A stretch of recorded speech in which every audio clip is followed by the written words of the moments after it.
దేవుని యొక్క అతి శ్రేష్టమైన నామమునకు మహిమ కలుగునుగాక.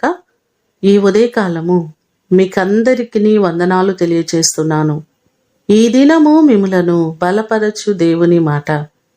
దేవుని యొద్దకు రండి, అప్పుడు ఆయన మీ యొద్దకు వచ్చును. యాకోబు పత్రిక 4వ అధ్యాయము 8వ వచనం. మనము దేవుని దగ్గరికి వెళ్ళాలి. ఆయన సన్నిధిని ఎన్నడూనూ మనము నిర్లక్ష్యం చేయకూడదు. ఆయన సన్నిధికి వెళ్లకుండా, దేవునితో సహవాసం చేయకుండా ఆయన ద్వారా మనము అద్భుతాలను, మేలులను పొందుకోలేం కదా. అన్నిటికీ మనకు సమయం ఉంటుంది, కానీ దేవునితో గడపడానికి, ఆయన మందిరానికి వెళ్ళడానికి మనకు సమయం ఉండటం లేదు. ఈ దినము మనకు లేఖనం సెలవిస్తుంది, మనము దేవుని దగ్గరకు వెళ్ళి ఆయనను ఆశ్రయించినట్లయితే ఆయన మన యొద్దకు వస్తారు. మన యొద్దకు వచ్చి మన కుటుంబాలను ఆయన దీవిస్తారు. ఈ మాటలు వింటున్న మిమ్మల్ని అందరినీ దేవుడు దీవించి ఆశీర్వదించునుగాక. ప్రార్థన చేసుకుందాం. మమ్మలను మిక్కిలిగా ప్రేమించిన మా ప్రియ పరలోకపు తండ్రి, మీ ప్రశస్తమైన పాదములకు వందనాలు, స్తోత్రాలు.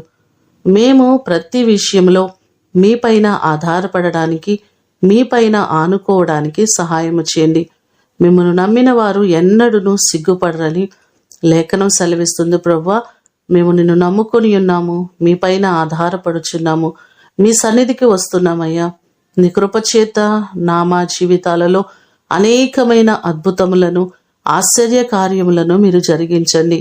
మా ప్రియులెల్లరినీ మీరు జ్ఞాపకం చేసుకోండి. ప్రతి కుటుంబంలో దేవాను అద్భుతాలు చేయండి. వారి జీవితాల్లో ఊహించినటువంటి కార్యాలను మీరు జరిగించండి. ప్రతి వారి కష్టార్జితమును దీవించండి.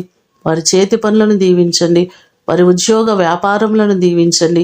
ప్రతి పనిలో మీ దీవెన, మీ సహాయము, ఆశీర్వాదము ప్రతి వారికి మెండుగా కలుగు చేయమని యేసు అతి శ్రేష్టమైన నామమున అడిగి వేడుకొని పొందియున్నాము తండ్రి.